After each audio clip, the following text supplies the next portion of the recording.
And we back once again. It's your boys, no jobbers allowed, and we coming at you with something a little bit different.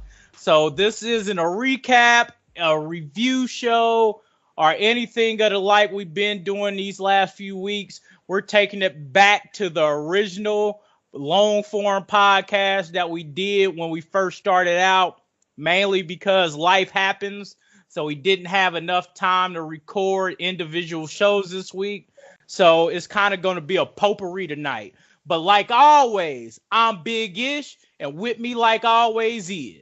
Man, it's your guy Irwin, and just like Big Ish just said, man, life happens, and I'm up here in this Chicago tundra, this Chicago blizzard, and man, it was a hell of a time up here. So, plus also it's a lot of content that we got to go over this week. So this is probably the best format to do it in. Yeah, so I'm Hey ready to man, begin. dude, man, So what? Yeah, dude, that NXT, man. What about that I NXT last Saturday? that's a good place to start, man. NXT Takeover Phoenix, man. Once again, Triple H knows what he's doing. Hell of a show, hell of a He show. knows what he's doing, man. Them NXT takeovers always have at least two matches that are just like incredible. But this time, like it was the whole card. Who everything was enjoyable to me except for the Matt Riddle versus Cassius Ono, and That that just was maybe the because I don't like only them, low. and it That was wasn't the even only bad low. though. So, and Yeah. that's the funny thing, it wasn't even bad. We were nitpicking at when this point. when you compare it to the rest of the matches. But if you put that on like a regular NXT episode, Oh, it would be perfect. it's popping, man. It's popping. So, what do you think about that? About the War Raiders going over the Undisputed Era for the tag team titles? Man, that had me hyped because those two guys, like especially Hanson, when Hanson did his cartwheel out of the double team by UE, Mm-hmm. I was like, man, come on. His big ass should not be this agile, man. But he is doing a hell of a job. I always forget the other guy's name, and that's my fault. I apologize, listeners. It's But the Rowe, war, right? Hanson and Rowe. yes, you're Yeah. right, right. Rowan Hanson.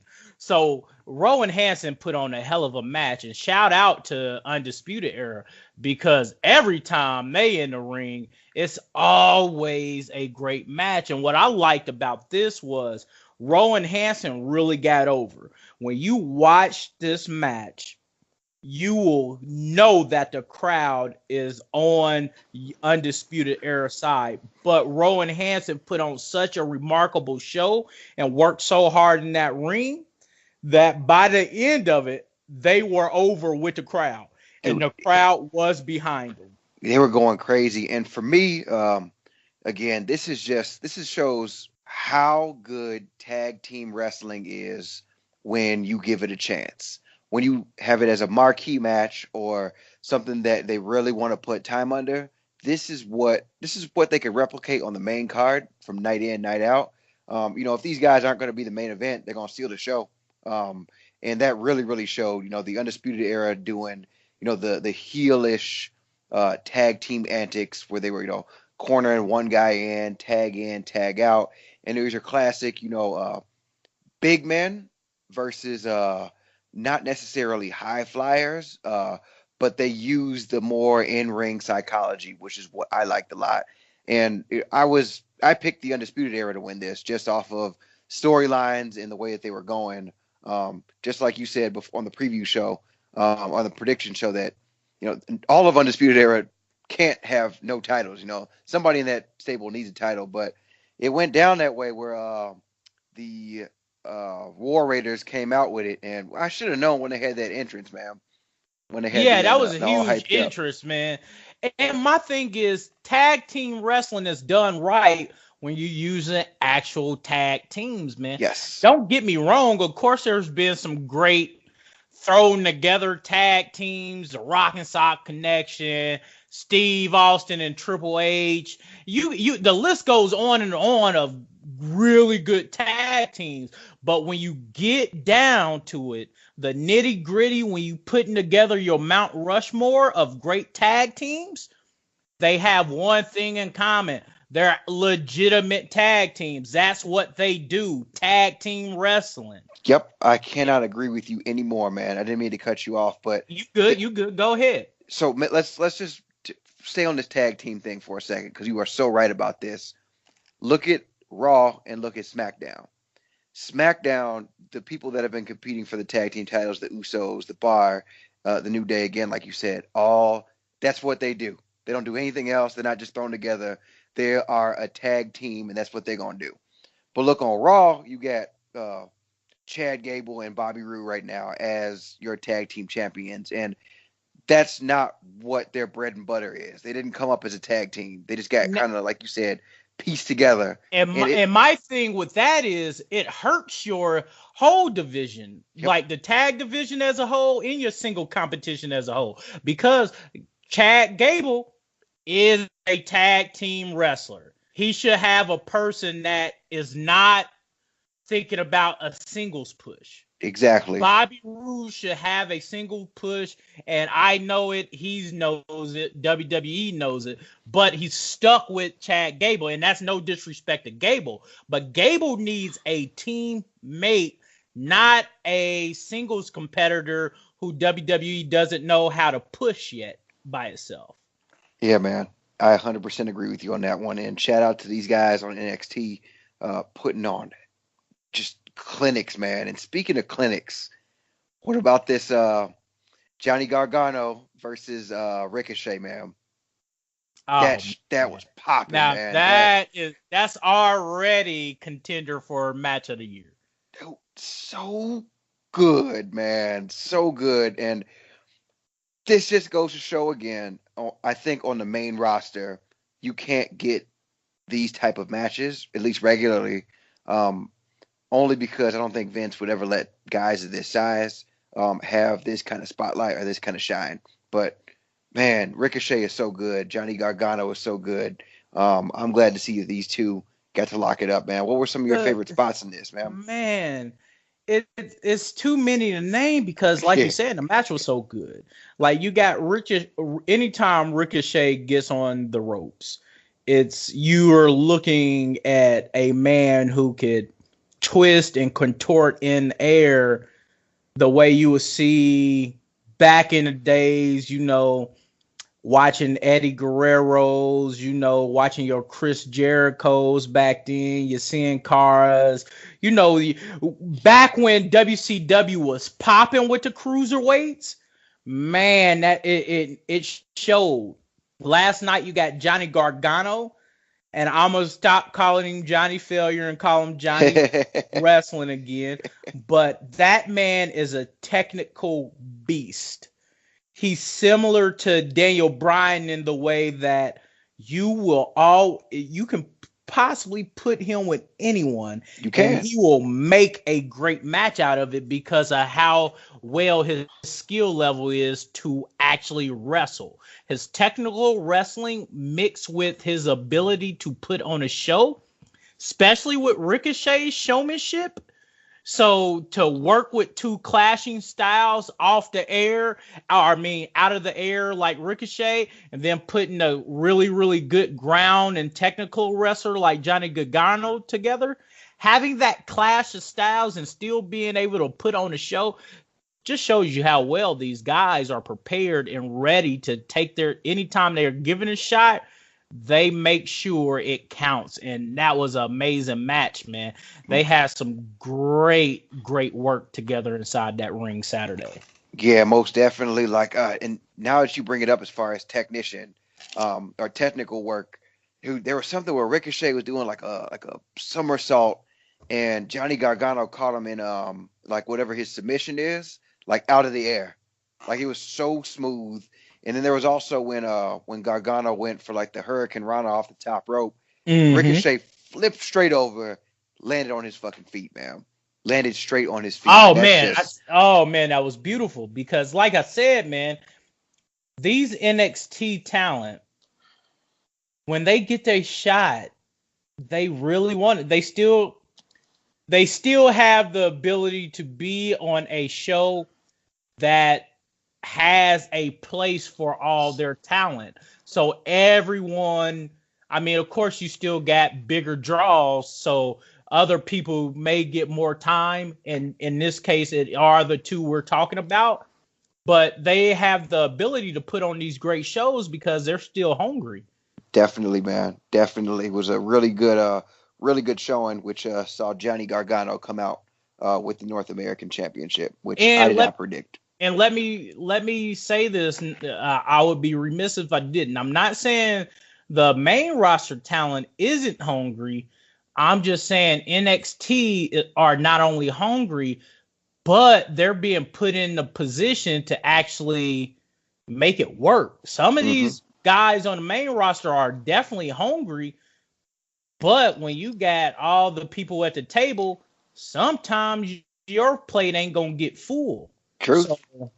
it Yeah. just is what it is. NXT is in a position where their talent you can start pushing, and then you can push those guys out up to the main roster and bring up someone else. But once you get to the main roster, where are you going? So everyone start getting jumbled up on the main roster while NXT can still put on solid shows, solid talent, because you can shuffle them around so everyone can get their shine. And they do it in less time. Definitely, man. And the thing with the NXT talent in on the main roster, and again, a lot of people say that NXT is kind of like developmental, and I don't really like to call it the developmental just Because it's because not, that's no, disrespect. it's They extremely should call it disrespectful. WWE developmental. They should make a distinction because most of these guys come from storied careers. Like, it's disrespectful to say Samoa Joe was in developmental. Samoa Joe was in wrestling at a high level for a long ass time before he ever signed a WWE contract. Definitely, definitely. But when you look at NXT, it's not even. It's just a separate brand. It's a separate Yeah. type of wrestling. They're allowed to do a little bit more, Now, and don't get it's me wrong. catering to a different crowd. Don't get me wrong. There are people in there who it is developmental for the ones who haven't seen that big stage, the televised matches and things like that. It is developmental for them because they need to know how to carry themselves on a TV show. Some of them are from the indies who ain't never had a chance to talk on a mic in front of a lot of people live, who millions of people will get to see it. So yeah, for some it is developmental, but you can't tell me Undisputed Era is developmental for them. Right. But then They at the come same from time, New Japan. They come from all over. They've been working. Now, but the main roster though, look at the main roster, like Nia Jax, that she should be in developmental. Like it that's doesn't what I'm matter saying. There are necessarily. some people that NXT is developmental for, and then it's for others, it's really all right. Let's see what you can do with this shot. We don't need to train you. We just need to know that you can work within our structure. Some of it's developmental for some people, and for others, it's just can you work in a WWE culture? And for me personally, it's a different type of wrestling. You know what I'm saying? It's like if you were to change from WWE to WCW, it's just different types of wrestling. Like even the moves they do, the types of rest holds, all these things. It's like NXT is just an extension, like just a different brand. I think it stacks up to Raw, SmackDown, all that stuff. It's just a different type of wrestling. All right, Um, so let's yeah, continue on. I want to dude. get to the match that was my favorite, even though my person that I wanted to win did not. Oh man, you talking about the NXT Women's Title? Yes, you know what it is. Shout out to my girl, the EST of NXT, Bianca Belair, who put on a hell of a show, who proved time and again during that match that she is next up. And I believe she won over a lot of people and gained a lot of fans. Shout out to Shayna Baszler because Bianca wouldn't have been able to do that unless she had a great opponent. And in this case, a woman that showed and proved why she is the first and only two-time NXT Women's Champion. So that match was incredible. It started off with Shayna being more dominant and getting the upper hand on Bianca.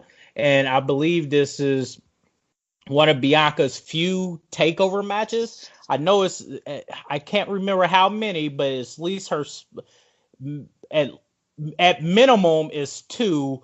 But I want to say it's her third takeover match, and I watched her one of her first ones. It wasn't great, but over time she has definitely improved, and she did it in this match for me, bro. I mean, everything you can want out of a wrestler, she did it.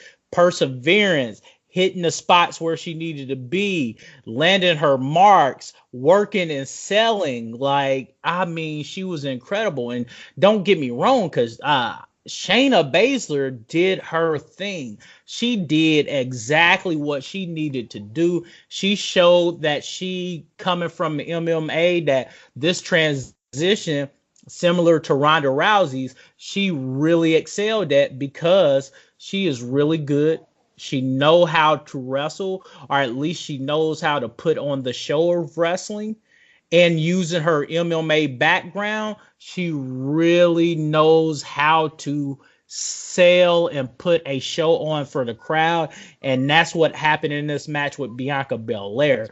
Bianca and her had a really good match, ladies and gentlemen. Y'all need to watch it. One of my favorite spots, Shayna tried to go in for a move on Bianca. I forget what she was trying. It looks like she was going for a body lock, but before she could tie up, Bianca Belair hit her. Woo! Hit her with that hair whip from her ponytail. She took off skin. She really sold. And kudos to Shayna Baszler, because some of that was not selling. Some of that was a real bump she took, because you could see the skin come off of her. She had a nice little mark on her from where she got hit. And they continued, even though, like, shit, I might have had to, motherfucker, what's going on, Hey, man? why'd you whip me with that? You really, like, it's real life now, bro. We gotta fight for real now. What are on these? What is on your ponytail that cut into me like this? We gotta have words, We gotta do something. We gotta take this outside. but man, that was a great women's title match, man. It I was agree. just awesome, and I really wish they would have gave it to Bianca, but I understand why they kept it on Shayna. I personally, as a mark during that match, wanted Bianca to win. Yeah, I really like that match also, and just you put in all the words that you took them all out of my mouth. For me, it was great face work and great heel work. A good baby face versus a dominant heel. A great character work, man. It really made you buy in. I through the middle of that, I wanted Bianca to win when she was surviving the choke holds and The Coquita, not the Coquita clutch, but it it's, sounds similar, it's the because same Coquita shit. is Samoa Joe's, but Shayna it's called the clutch, but I forget what her name for The her. fucking chokehold. We can call it the chokehold or whatever it is.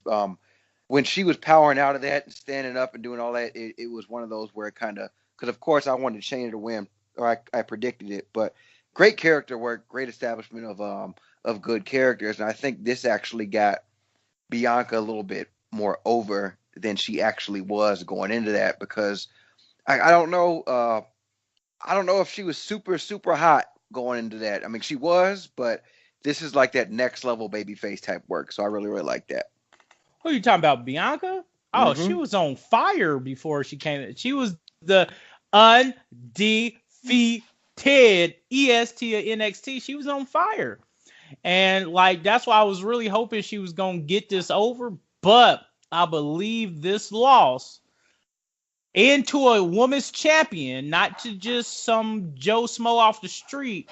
She lost to a champion. I believe this will only lift her stock, Definitely. because after this match she really got over. So Oh let's yeah. go ahead and hit this next match, bro. Oh Because we man. still got a lot to talk about from this week. Bro, man. So we can Tommaso Ciampa versus Aleister Black, man.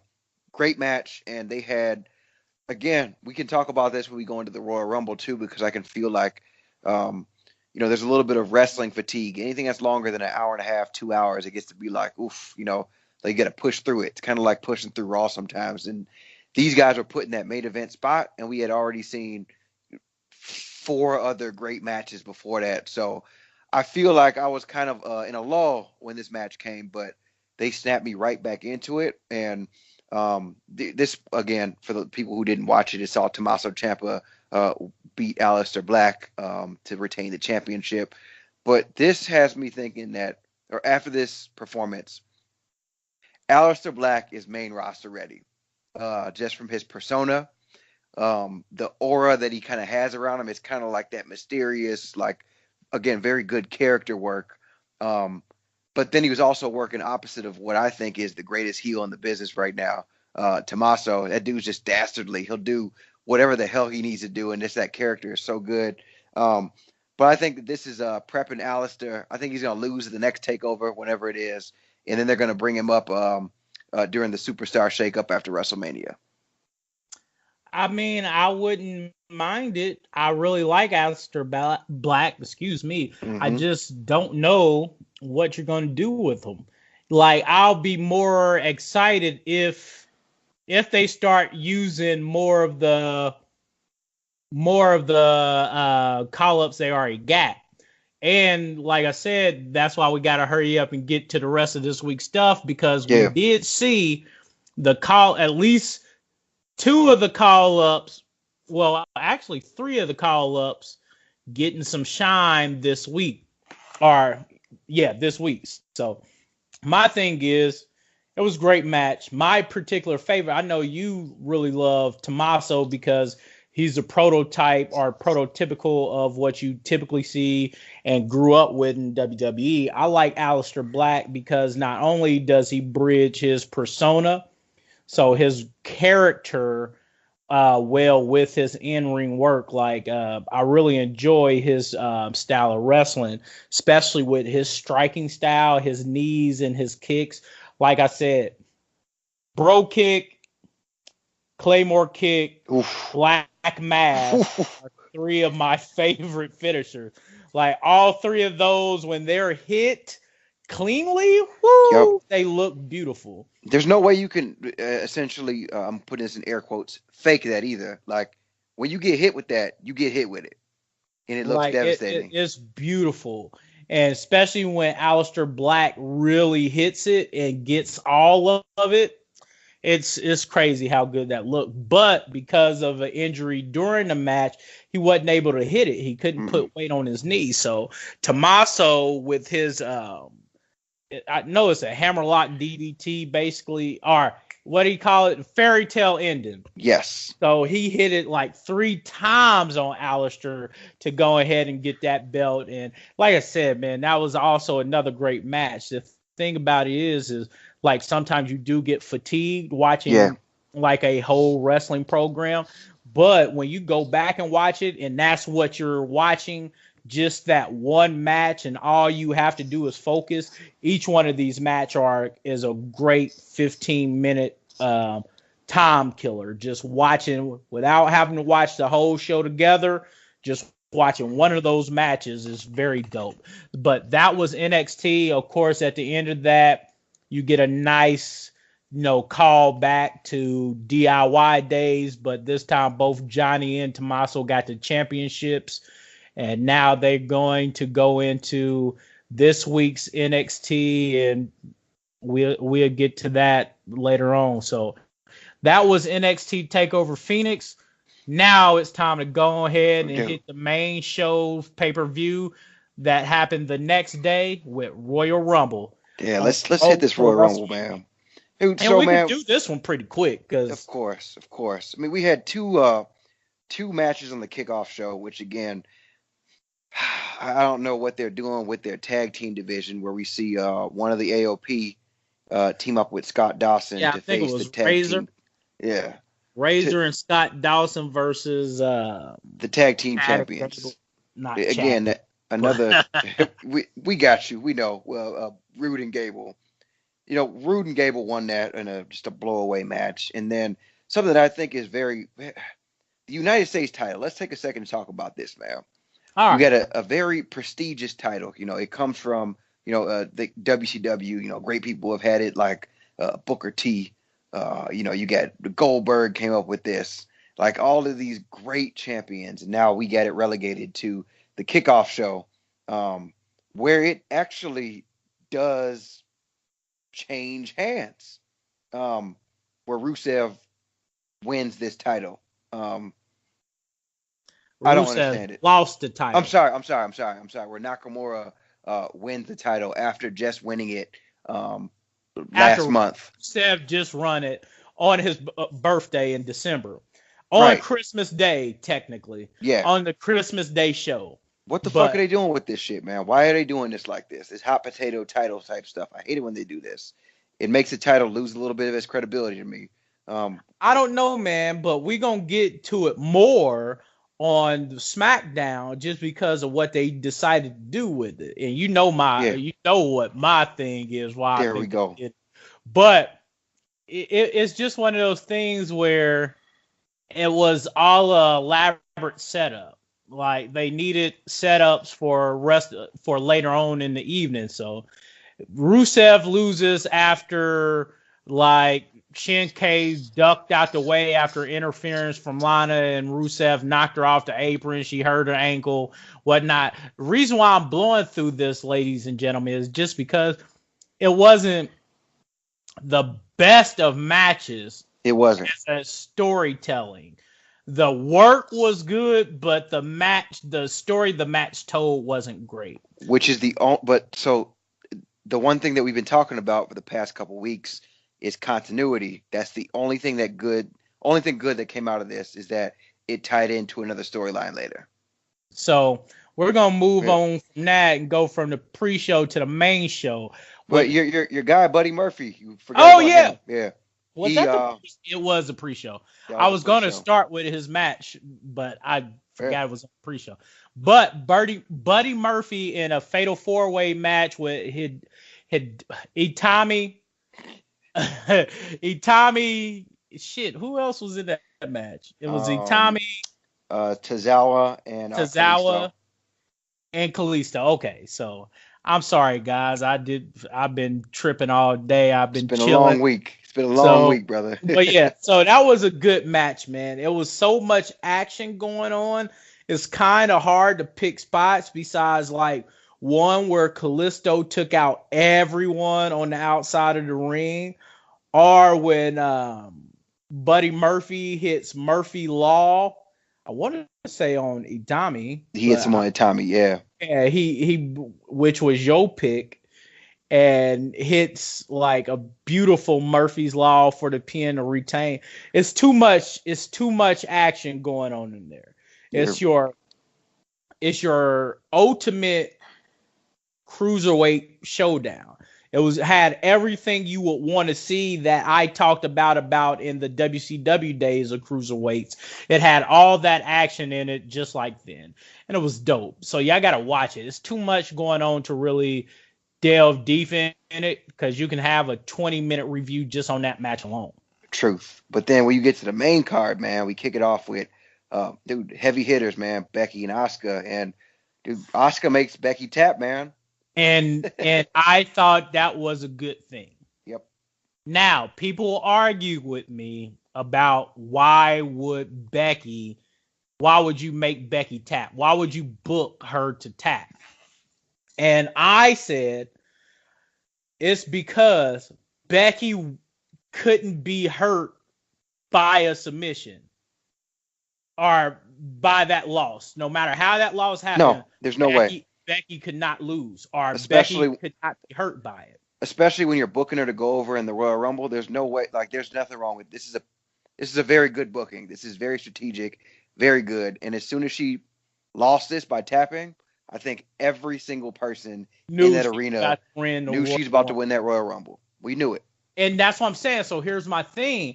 It worked out for the best because no one cared that Becky lost to Asuka. No. Because they knew she was about to win the Royal Rumble. So why not give Asuka the definitive win that showed her? Because you remember leading up to it, Becky said, Asuka, you ain't no real champion. You didn't even, when you won the way you won the championship in a way that didn't prove you was better than me or Charlotte, you were weak in the fact that I was talking trash to you and you never came to see me about it. So letting Asuka tap her out proved that Asuka deserved the title. So now there should be no more words as to why Asuka doesn't deserve that title. And so that was good for both sides, because now that Becky lost, we know we don't need to see her and Asuka again. No, now we don't. Get back to what we wanted to see, which is Becky and Ronda, and you needed her to win. Yeah, and if we do see Becky and Asuka later, she could be like, all right, I got some unfinished business. You made me tap. Now I'm going to make you tap. They can go either way or any way about it. And also, you couldn't make Asuka look weak in this. Like, Asuka had to come out. She had to. With some shine. She had to, or else it would just make that particular title and make that particular. She's already looked weak this whole year. Like, she was built so strong, came from NXT, did so much good stuff, won the Royal Rumble last year. Won Evolution this year, all this stuff, and she could not look bad in this. And I think after letting the Iconics beat her and Naomi at Super Showdown, they better not have let Asuka lose anymore. I agree, and we'll see more of Becky and them later. And fans, I know I always said I hated the Iconics, but I don't know, they starting to grow on me. Dude, super entertaining. We could talk about them later too. All right. I hate the Iconics, but I'd be damned if I don't be getting to love them. Dude, they are super entertaining, man.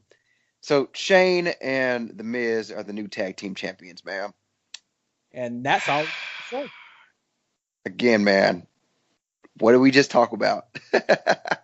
You don't put non-tag team wrestlers in tag team positions, let alone let them win the tag team titles. So hopefully they do something towards WrestleMania with this.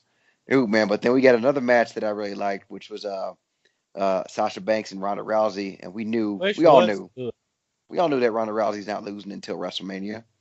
Shoot, she may not even lose at WrestleMania. Who knows? But the rumor is after WrestleMania, she gonna retire to her farm and with her and her husband and just raise these farm animals and shit and start a family is the rumor. I hate so right now we can address rumors, man. Like, let's get into it.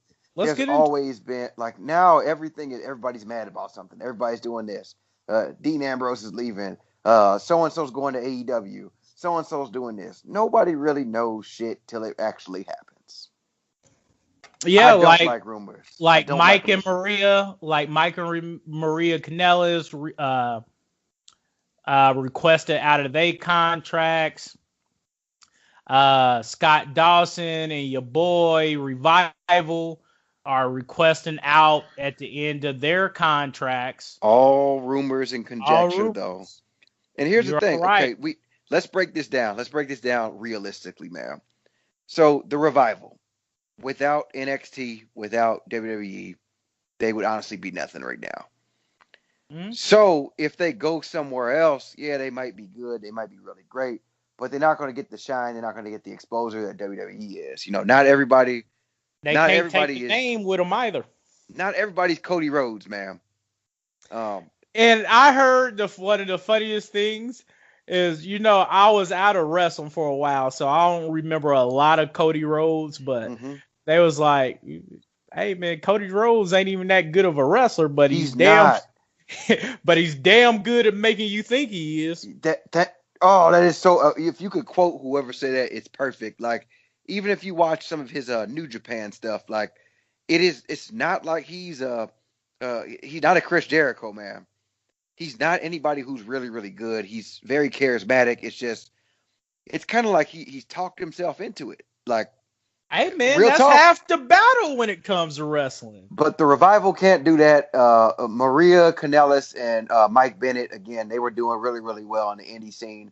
But I guarantee you, man, this WWE money they got, like, nobody's just going to give up all this money that's being thrown around right now. Well, according to rumors, again, is AEW spending most of this investment money on salary. And that's why I believe if AEW do this, they're going to end up flopping. Not because they don't have the talent, but from just the rumors, which, like you say, are unsubstantiated. So we got to take these with a lot of salt. if AEW gonna blow this money on these salaries, yeah, they gonna pull in the talent, but just like WCW, they gonna fold because no one thinking about the long term. Dude, and then when you think about it, WWE has let's go over all the shows they have. They've got NXT, they've got SmackDown, they've got 205 Live, they've got Raw, they've got Main Event, they've got mixed match. They have all of these avenues to put all of these people on. Like, this is a huge roster we're talking about. That's a lot of people. AEW But that's can't build up, also the problem, though. but Is the AEW can't build roster up a is so roster this big and showcase everybody. It's Like, no way. It's no way the AEW roster is going to be huge, though. We're talking about a wrestling company that's what, a century old now, getting to a century old. how big do you think the AEW roster needs to be viable? How many stars do you think? I would How say much talent? a 20 to 30 talent roster. 20 to 30. Yeah, to fill up whatever they're gonna have, probably 2 hours of television per week. Yeah, to fill up a card, and to mix it up so you don't get tired of the same faces every week. Dude, I'm not tuning in to see Mike Bennett on AEW. I'm not changing from WWE to go see Mike Bennett face. Well, it's no way they gonna go up in the same time slot. Yeah. Nah, I'm not tuning in. I'm not even going to. Even if I see it on TV on a Tuesday, I might, for a minute, like, take a look at it. But none of these names that are trying to leave are superstar power now. Chris Jericho. Now but that would be, but that'd be contrary to what you said about the Revival. You said the Revival are big stars. Now I get what you're saying within the WWE structure. Yeah. Okay, so I get what you're saying in regards to that, though, that none of these people will make a dent in what WWE has going. But when you get name recognition for AEW and you get a Revival, which, of course, once again, is going to be a slow start because there's no way Vince letting them keep that name. No, and we're not talking about, like, people, and again, maybe I like the Revival. I think the Revival are a great tag team. But the Revival aren't the fucking Hardy Boys. The Revival aren't Edge and Christian. The Revival aren't they're not a big name. Like, everybody knows who Edge and Christian are. Everybody knows who the Hardy Boys are. Hell, even if AEW got somebody like the Dudley Boys, that's a big name. That's something that somebody's going to change over. If AEW got a Brock Lesnar, if AEW got even like a Seth Rollins or somebody like that, that's an upper tier name now. Okay, so now I get what your argument is. Okay, you're saying with the Revival going, it does nothing because they're not a draw now on WWE. 100%. So even if they do get the televised TV spots that they want that they're not currently getting, what does it matter if no one's flipping the channel to them? Exactly. And even Chris Jericho said it, if you listen to his podcast, the real main marquee signing of AEW right now is Chris Jericho. Because if I say, oh man, we got Cody Rhodes versus the Young Bucks next week on AEW, the majority of your wrestling fans, your casual, anybody who would be just a regular person in the world, if they hear that, they say, what the hell is that? Wrestling's that fake stuff. I'm not going to watch it. But if you hear, Brock Lesnar versus anybody, like, people are going to tune in because Brock Lesnar is a household name. He's an actual star. Like, more people know who Chris Jericho is than they know who Kenny Omega is. True. But we're talking, and you're right, because we're talking regular people, because that's the viewership you need, your regular people, because wrestling fans are going to watch wrestling. Yeah. Even within the wrestling world, though. Like, I can't let you say that, because within the wrestling world, people love Kenny Omega, dog. As soon as I got back into wrestling, one of the first things I learned about was Kenny Omega. Okay. Even within the wrestling world, Chris Jericho has more clout than Kenny Omega. I mean, but that's just time. Of course, Jericho done put in his work. He done paid his dues for decades. Of course, I ain't going to argue with you there. So, like I'm saying, the marquee signing is still Chris Jericho, and the big name is Chris Jericho. We can't say, oh, based upon the amount of time they've been there, because then that's just not correct. Because then we could say Brock Lesnar, and Brock Lesnar's a bigger draw than Chris Jericho is. So it doesn't even necessarily mean time, because Chris Jericho has spent more time than Brock Lesnar, but Brock Lesnar's still the bigger draw. I'll give you that, but I'm just saying I say it's a lot closer than the way you're portraying it, because I do believe Kenny Omega is a draw. It's just that we, like myself, I had to watch it on YouTube. Truth. So when people are yelling out Kenny Omega on Twitter, it's hard to find Kenny Omega, but everyone's talking about him. If you give him a platform that's readily accessible by the public, when they hear the chatter from everyone else, I believe he becomes a household name. Truth. I mean, if he really wants to become a household name, he should come over to the big show, WWE. Well, he already didn't sign. We already know he didn't sign. So. But yeah, well, again, we're getting off on the point, which is what I like about these free forums. And that's why I like this. Man. So let's continue with this. We was after the Oscar match. So we got Ronda Rousey right now. Ronda Rousey versus Sasha Banks, man. Which was once again a good match, and it showed Ronda how much she has improved since day one. Mm-hmm. And so this is a complete year since she was her debut, because she debuted at WrestleMania in 2018. And here she is 1 year later, and another Royal Rumble going against a tried and true champion in Sasha Banks. And we know how good Sasha Banks is, and we know how hard she works to be that good. So for those two to put on a show like that is a true testament of how hard Ronda worked to get to this point. And especially coming from a true contact sport.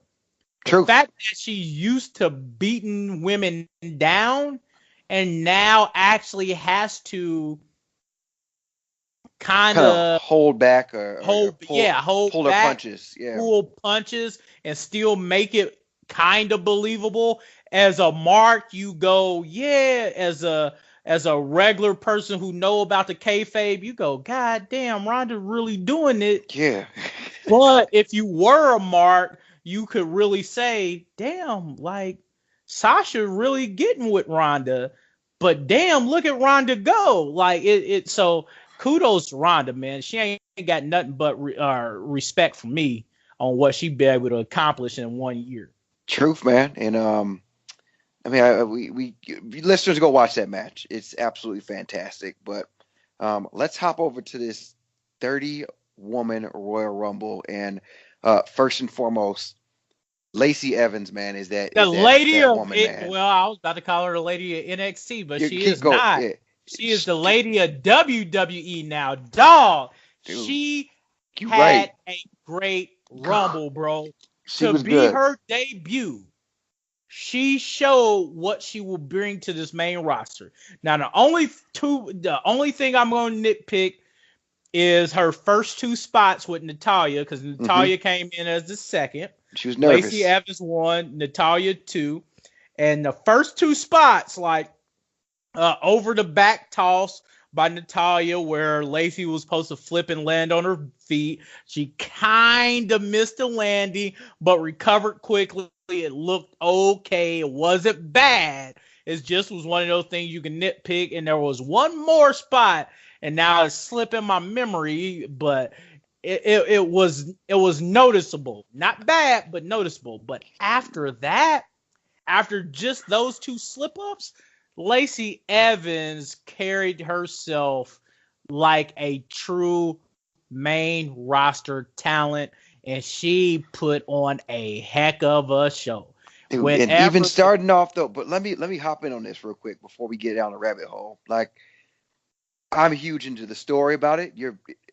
It was so good when she first walked out, grabbed the microphone, and established her character, man. And here's all right. I'm sorry. Keep going. I was about to say, even when she took the mic, you could hear the hesitance from the fans who are the main show fans, but never really kept up with her in NXT. Now, my love for Lacey Evans comes from her NXT matches, and she already showed me how good she was then.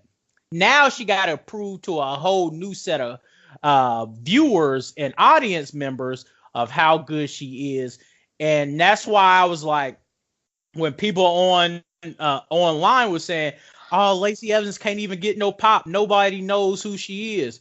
Yup. But throughout that match, they got to learn, and I can't wait for her to pick a show, to pick a brand, and stick with it. And I guarantee you, by the end of this year, she is gonna be up there. So that's all I needed to say about Lacey. Go ahead on, bro. Dude, but such a good character, like that Southern Belle, like calling everybody the nasties and with the glove and just the hat, like everything made complete sense. And then just like you said, when it was time to go in the ring, she backed everything up, which is really, really good. And she's also blonde haired, tall. Vince is gonna push her no matter what. But that's a main, when I talk about like main roster and stuff like that, like an established character, kind of like you were saying when people were working on the indies and doing all that. Like if you come up with an established character and that's who you are, that's when you are what I call main roster ready. When you've got your character, you can portray it and you could back up everything you got with in-ring work that's actually good. So It's that a was one of the highlights for character me. she feel comfortable, and that's the big thing about it, is finding a character persona you feel comfortable with portraying, and then just leaning all the way into it. I believe I was about to say Austin Creed, but Xavier Woods Hmm. said that the key to having a good and long career, to keep your longevity, is finding a character that you believe in, that's not too far from who you are, so that way it doesn't take much from you to fulfill that character's needs. And that's what Lacey Evans is doing, is she found a character that she could portray that I feel like ain't too far off base for her. So it's not hard for her to do this. And that's why it's so easy for her to be so good, because that's one thing she doesn't have to worry about. She don't have to worry about her character. All she has to do is focus on her Yeah, in-ring work now, because her character's set and yeah, it's she's it's on good at point. it. It's on point. Like when she calls people nasties, Yeah, nasties. nasty. It's so perfect, man. I really, really like it. Shout out to her. I'm excited to see what she's gonna do. And I don't know if we're gonna try to cut this short or go over the Yeah, whole. we just Yeah, not we can't. I can't go don't over. want You to can't go over go. the whole thing, man. Like Becky you, Lynch wins this, man. yeah, you pick a couple, I'll pick a couple. Like one of my favorite spots was Casey Caston. What's her name? Casey Castano, something Italian, Casey something. K. Casey K.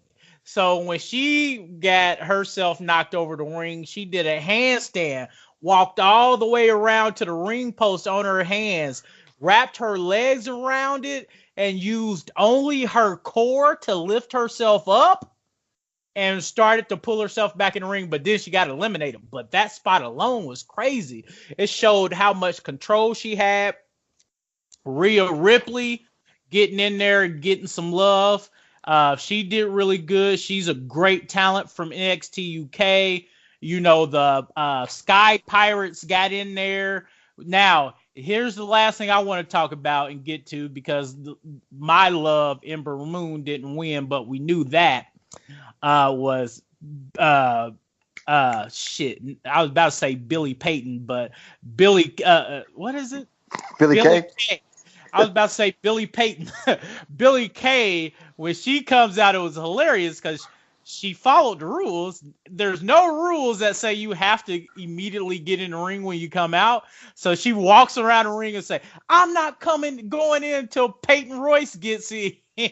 So it was hilarious seeing her actually not go into the ring, and I think it was Nikki Cross that knocks her down, so she finally gets in the ring after that. But that was a pretty fun part to the Royal. There was a whole bunch of other spots, but I'm not going to waste too much time. Bro, you got anything special out of this Rumble?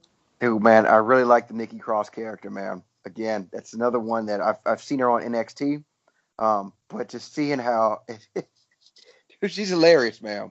It's over the top in a It's time that you think over the top wouldn't work. it's so crazy, man. But she's just out there, and I really really love it. Like it's one of those things that if anybody were like, again, my wife the other day was walking past the TV and she's like, who the hell is that, and why is she so fucking crazy? Like, it's just one of those characters that like I'm really behind right now, and I love Nick. absolutely hilarious. It, Carmella, man, Carmella coming in at 30 is actually showing how she's like right there with becoming like a main player. Like, you could tell she's been working on her in-ring work. Again, she's got a very good character. I feel that like she was still when she first got called up, she was still attached to like that like Enzo and Cass type character. Like She was really bratty to the almost the point it was a little bit off-putting for her character because you saw her potential, but you realized like they wasn't allowing her to live up to it. No, and then she wasn't as good in the ring as she is now. Yeah. But my biggest thing in this is when Charlotte Flair came in, you could tell that was when everybody was like, "Oh shit!" It was like like a Stone Cold Steve Austin or a Rock coming in. It's like the star is here, and this is Charlotte coming from a long way. Because I'm thinking when she first came up to Raw, her That's character 4 years ago, right? yeah, her character was not this strong, man. Like, you could tell she wasn't really very sure of herself. And again, this was another perfect example of like when we talk about people who are what we say main roster ready. I think Charlotte she had to do a little bit of growing up on the main roster. I would say it was nepotism that actually turned out good. Agreed. She kind of coasted on the Flair name 100% until she was ready to come into her own. I will never disrespect Charlotte by saying she only lives off her father's name. Not now. In the beginning, you could have said that. That's what I'm saying. At one point, at some point in her career, it could have been true. Could have. Yeah. I'm not saying it was. It could have been true. I'm gonna go a step further and say, dude, she absolutely was. Like, there was at one point where Ric Flair was coming to the ring with her. Oh, okay. See, I don't remember. Yeah, Ric Flair was her valet. Like, Ric Flair, they were a duo, and they needed that to get her over. Like, she was not an established character in NXT. She was not established. She could have benefited from more time, establishing the character, and again, where she would have come out like a Lacey Evans, where that character's already set. Well, whatever the case may be then, it is not the case now. Not at all. She's definitely Flair. When you say Flair now, you have to ask, you talking about Rick or Charlotte? Which one? Which one? And like, she is so good, and that's when the match, to me, I'm like, okay, Charlotte's coming out now. And she was hitting people with big boots and doing everything. Oh, yeah, and her big boots were like hitting them up. I love when a person get a big boot to the face, man. Dude, man, I loved it, man. So Becky ended up winning this. She stole Lana's spot after the continuity from the startup from the kickoff show, where Lana's ankle was all hurt and Nia Jax beat her up, and Becky wins. Yeah, dude, Nia's a fucking asshole, man. Like, I don't like Nia either way. Well, Nia nor Tamina. It was a work. Of course, it was hilarious. And let's not even go into Tamina. I forget who she got eliminated by. Dude, garbage. Either way, we're not gonna get into Tamina on this. We're gonna. All right, let's go. A Tamina-less podcast. Becky Lynch wins like we all expected. She had her moment when popped the crowd crazy. I liked it a lot, man.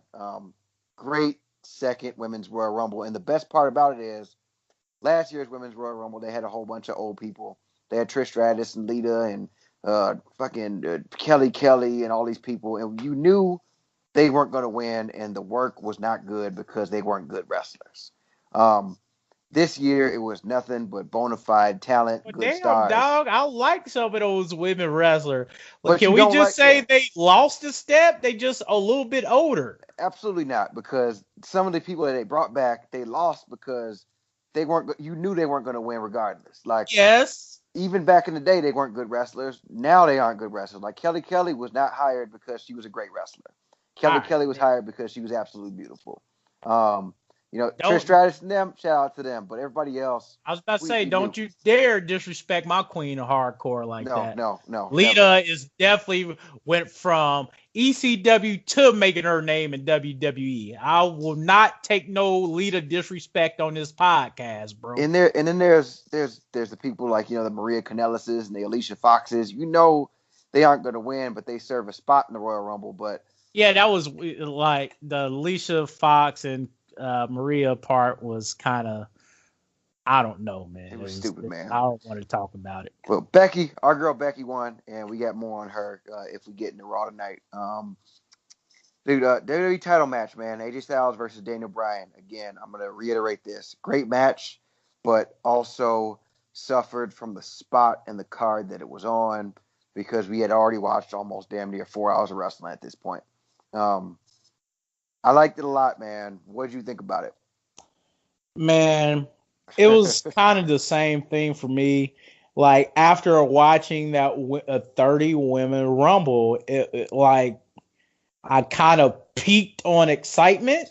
Mm-hmm. And then when it got to that match, I was like, oh, I know I'm watching a good match, but I'm kind of just ready for the next rumble because I kind of got overloaded with action and my attention span was not ready to come back and focus on just two people. Yeah, I agree.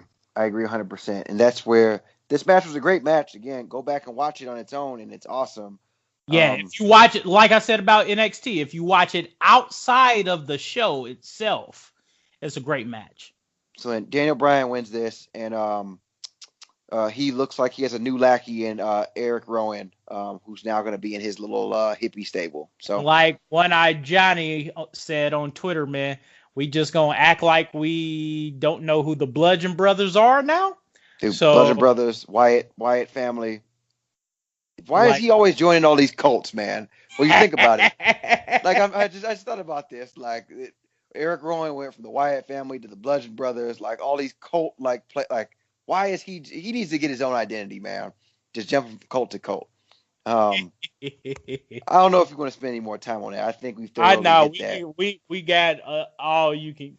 You have to watch it outside of the Rumble because Yeah, the women's Rumble stole any fire that match was going to have in that particular pay-per-view only because of it was the women's Royal Rumble and Becky won, so everyone is on 10. If they would have did all the single matches and then did the two Rumbles, it would have been probably went a little bit over a little bit better. dude, man. And then we get Brock Lesnar versus Finn Balor. We all knew that Brock Lesnar wasn't going to win or wasn't going to lose. I am actually very surprised that he sold this much for Finn. For Finn is a for some reason, when he's wrestling small guys, he sells the shit out of stuff. Finn is a star, man. Finn's really, really good, and he came out shining in this match, man. Even though he got his ass beat, but the Brock fact that he got looked to it keep going, made sorry. Brock look weak. I don't think I can see where you think that, but I think in my brain, there's no way that you can actually make Brock look weak because they're just going to build him up again after he does look weak. Like he'll have moments of weakness, but he'll never have a streak where he looks weak. I Because then get what you're saying. It's not like weak to the point of losing because we know that's not going to happen. But in that match, he looked very defeatable by a person that should not even be on his level. You see what I'm saying? I agree with what you're saying, and I see it. Yeah, I can't even refute that. I can see it. It's a very valid point. But it's not at the same time, though. I mean, And that's not taking anything it's not away bad. from Finn. It's not bad, but like Yeah. at the same time, when you got somebody who's that big, that strong, that legitimate, a real UFC fighter, been doing this for this long, and then you got Finn Balor, who's 5'11", 190 pounds. It again, I see exactly what you're saying. But Brock Lesnar goes over in this one. Do you want to spend any more time on it? Nope. Okay. So we get our men's Royal Rumble, man, which started off with Jeff Jarrett and Elias, which I thought was. I'm happy for Jeff Jarrett, man. after I thought he'd be blackballed from WWE for forever, he gets to have this moment in the sun where he gets the huge pop from the crowd, man. It was very useless. His spot did not need to be there. Well, that's what I'm saying. It's the same thing you said about the Women's Royal Rumble last year. Old nostalgia person in there for no reason but the nostalgia's sake. And you need a little bit of that, but it just doesn't need to be overpowering. Well, the Women's Rumble didn't have that at all this year. All of them was either established main roster or up and coming Mae Young Classic wrestler. Oh man, how did I forget? I'm sorry to jump back to the Women's Royal Rumble real quick, but Xia Li looked damn good in that Rumble. Xia Li looked damn good. I can't wait to see more of her on NXT this year. Mm-hmm. She looked good. All right, let me just not say what I wanted to say because there's no need to say it because we're just going to talk about her ability in the ring. We ain't going to talk about anything else. Yep. This is 2019, man. 2019, Xia Li was good. Her work was great, and I can't wait to see her. But back to my point, they didn't have to go back in time this year because they knew the women they had could do the show that they needed them to do without relying on the nostalgia that they needed in the past. Now, I believe WWE trusts their women talent to put on a good show without any extra additives to it, like a nostalgia person. Definitely, man. But you have to admit this, well, at least for the older fans that grew up watching the Attitude Era before the Attitude Era, actually with Jeff Jarrett, and knowing that his history, where he held Vince McMahon hostage, said he wasn't going to go out and perform unless he got $50K or something like that. Then got fired, then went to WCW. What did not draw at all in WCW. I think he was there from 2000, 2001 for a year, whatever. He went to TNA, and isn't he like got part ownership in TNA or something like that? He had part ownership in TNA for a little while, and he booked himself to be the champion for so long. And it was just like he had such low points. He actually married Kurt Angle's wife, though, Kurt Angle's ex-wife. So shout out to you, man. Shout out to I didn't know that. I don't know why I need to know that, but I guess it was a big angle in TNA at one point. It was a big angle. So that's right. Kurt Angle was in TNA as well. Yep. He spent more time in TNA than he did in WWE, actually, which goes to show you that the people that make you a star are WWE. You can go anywhere else you want, but you made your name in WWE. They got a little bit of money. Jeff Jarrett, a lot less so than Vince, but when you owed and got money, you can put sweep a lot of shit under the rug, a lot of shit is water under the bridge. Truth, man. But this, we'll go back into this men's Royal Rumble, man, where we see Seth Rollins win, which is what we all thought was going to happen. It was the only logical choice. Other than Drew McIntyre. I wanted to mark for Drew, so I did and chose Drew to win. Great pick though. Like it had to be either Braun Strowman, Drew McIntyre. I didn't like they let Dolph was the one to eliminate Drew. I thought it should have been Seth and Drew at the end. And if you were going to make Drew lose, it should have been to Seth. I agree. I can't be mad at that, man. One of the good things, and I like Dolph, but like I said, I really, really love Dolph. I think he just signed his 3-year contract extension, maybe with WWE. But like I said, I would have preferred Drew eliminating Dolph, and then of course, letting the last 3 be McIntyre, Braun, and Seth, and then over the course, just have a Seth versus Drew, and then Drew getting eliminated. If that's it. If Seth was going to win, which we pretty much knew, let Seth eliminate Drew McIntyre. Your 2 biggest draws, really, honestly, in my opinion. So this was a very by the numbers Royal Rumble to me, up until the number 30 entrant, man. Nia Jax making her surprise entrance, beating up R-Truth, taking his spot. It stole the show for me. As lame as that sounds, as much as I don't like Nia Jax, she's such an asshole that it was like it when she was in there. It was hilarious, man. I was dying. I really, really marked out for that one, man. And when they Now, all did the RKO and the the 619. 619, Now you notice the only ones to hit or work with Nia Jax were who? Attitude and ruthless aggression era people. And why is that? Because everyone else probably was like, I'm not hitting a woman no matter what in this climate. And so dude, yeah. it had to be Ray and Randy to do it. Dolph Ziggler super kicked her. Oh yeah, he did. Once again, ruthless aggression, right? Dude, and Dolph my was thing in there is, doing ruthless aggression.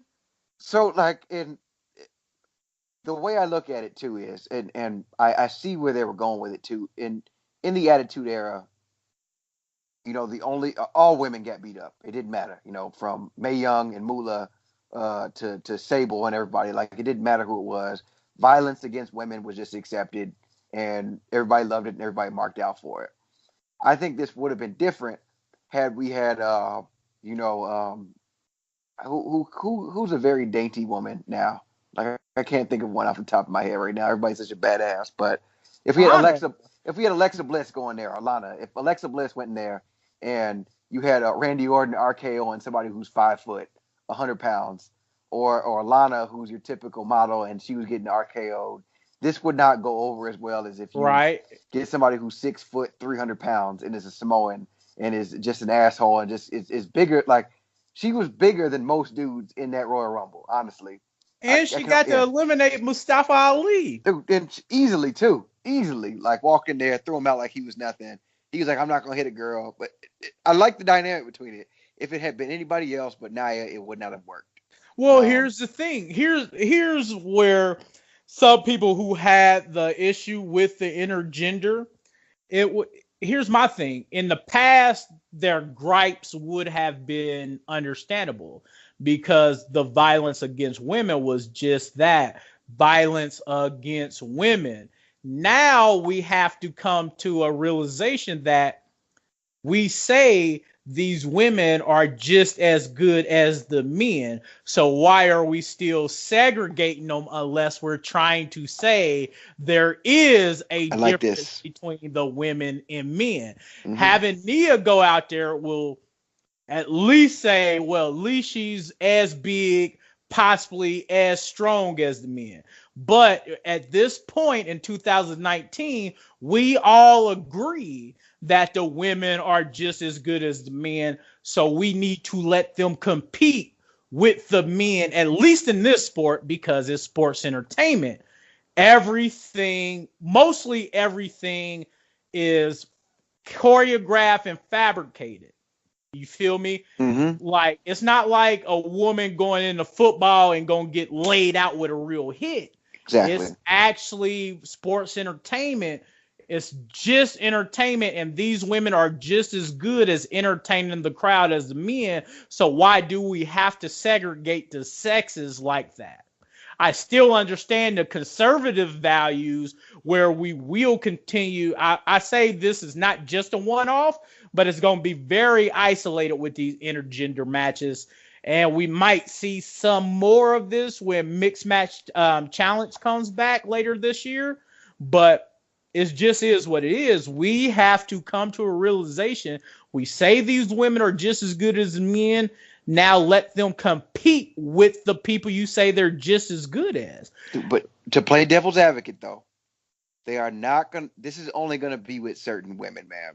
You cannot paint the visual picture of, again, Braun Strowman beating up Carmella. It's just not going to happen. I feel you, bro. And that's you're not going to, it's going to be like Charlotte Flair maybe beating up like a Mustafa Ali, like, or somebody who's, as far as that stature. It's not going to be Alexa Bliss going up against Drew McIntyre. I get that, bro. From the visual. I'm not saying that. That's what I'm saying. The conservative nature and the built-in identities that we have that a man must protect a woman will not allow WWE and the society that we're in to do a match like that. It ain't gonna be no Alexa Bliss versus Brock Lesnar ever. We No. understand that, and we understand why. All I'm saying is we have come so far in 2019 where, as opposed to back in the early 90s and 2000s, it was just women getting beat up because outside of China and maybe a couple other women, you know that those women were just props to be used by the men.